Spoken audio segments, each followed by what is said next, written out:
Assalamu alaikum wa rahmatullahi wa barakatuhu. My dear respected brothers and sisters, we are all acquainted and familiar with this Hijra of Rasulullah sallallahu alaihi wasallam from Mecca to Medina. But we are not acquainted with what happened when Rasulullah sallallahu alaihi wasallam left. We know that Wahi came to Rasulullah sallallahu alaihi wasallam to go to Medina. So he left for Medina, and Ali radiallahu anhu took his position and slept there, pretending to be Rasulullah sallallahu alaihi wasallam. And the kuffar thought this was the Prophet sallallahu alaihi wasallam sleeping there. And when he didn't come out, they started wondering, why isn't he coming out? They were waiting there to kill him. And eventually they went inside and they saw that it's not Rasulullah sallallahu alaihi wasallam that is there, but rather Ali radiallahu anhu that is there. And you could imagine the rage they had and the anger they had. So they asked, where's Rasulullah sallallahu alaihi wasallam? And Ali radiallahu anhu, being Ali radiallahu anhu, he said, he didn't answer to them. He did not tell them where Rasulullah sallallahu alaihi wasallam is. And Abu Jahl, he's angry, he's enraged. So he goes to Asmā bint Abu Bakr radiallahu anha's house. So Abu Bakr radiallahu anhu's house. She's the eldest daughter of Abu Bakr radiallahu anhu. He goes to her house, and Asmā bint Abu Bakr radiallahu anha opens the door. He says, where's your father and where's Rasulullah sallallahu alayhi wasallam? Asmā radiallahu anha says, I don't know. She doesn't tell him. And it makes him furious. And he hits her with such force that her earring breaks in half and flies away and flies. This is how much force he used. But yet Asmā radiallahu anha did not give in. She did not tell them where Rasulullah sallallahu alaihi wasallam is and where her father is. And that same very night, imagine there's no one that could protect her. She's home by herself. That same very night, she's taking food for Abu Bakr radiallahu anhu and Rasulullah sallallahu alaihi wasallam with her younger brother. And she did that for a few days. And one day while she's taking the food, remember time is of the essence here. One day while she's taking the food, she's not able to carry it all with her hands. So she takes her waistband. At that time, the woman used to wear waistbands. So she takes her waistband and she rips it in half. One half she wears it, and the other half she carries the food with it.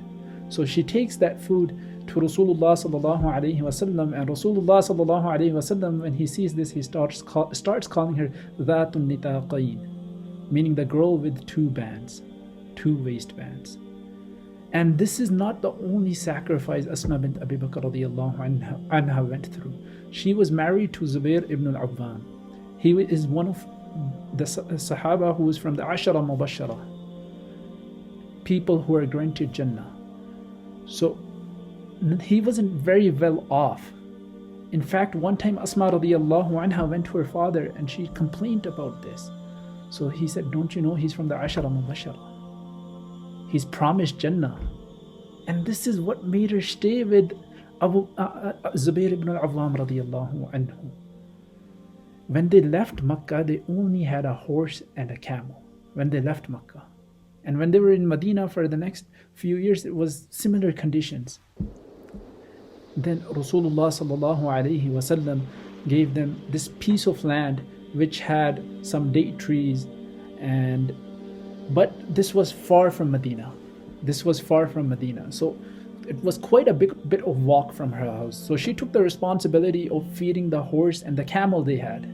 So she would take water for the horse and camel from her house every day there. And sometimes the bucket would rip. She would repair the bucket and then go again to serve the horse and the camel. And on her way back, she would bring some date pits, and she would crush them so she could give this as food to the horse and the camel. And she liked spending. Asmā radiallahu anha, she liked spending in the path of Allah subhanahu wa ta'ala. But she had very limited money. So she would count how much she spends. So when Rasulullah sallallahu alaihi wasallam found out about this, he told her that if you count, the barakah will leave from it. The barakah would leave from it. So from that day forward, she stopped counting. She stopped counting how much she spends. Now the interesting thing is, when she stopped counting, now she's spending. At the same time, Zubair ibn al-Awwam radiyallahu anhu is getting richer and richer. He's becoming more richer and richer. He's known in Medina as a rich person after near the time he was about to pass away. And one time she was expecting, and she was in her house, and she hadn't had food for days. She hadn't had food for days. And her neighbor, Jewish neighbor, they were cooking something, and that fragrance came to, she was able to smell that fragrance, and it drove her crazy. She was hungry, she's expecting, and she's smelling the food of the neighbors. So she herself narrates this. She says, I went and knocked at the neighbor's door. His wife opened up the door, and I asked her for some firewood to cook. She says, I did not need the firewood. I just went there so maybe she would offer me some food. She said she didn't offer me some food. I went back. Second time, I found another excuse. I went. She still didn't offer me food. Third time, I found another excuse. I went back.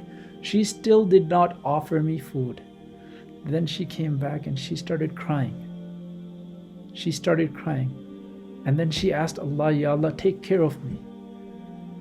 It so happened that the husband came home, and Allah put in his heart that today he says to his wife, today we're not going to eat until our neighbors eat.